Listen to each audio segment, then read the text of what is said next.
ఇప్పుడు ఈ ట్రాక్టర్ నడిసే కాడ ఒక రూమ్ వేస్తాం.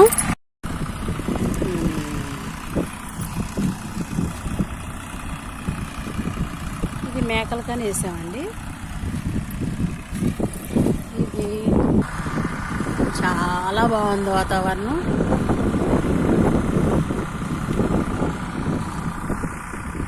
పక్కన ముంజికాయలు, బోండాలు, ఇట్లు చాలా బాగుంది వాతావరణం.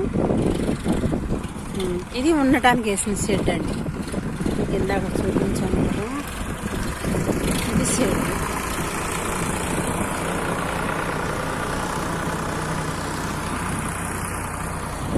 ఇప్పుడు ఈ మూలలో మట్టి తవ్విస్తున్నాం అన్నమాట. అంటే ఇంకొక షెడ్డు వేద్దామని.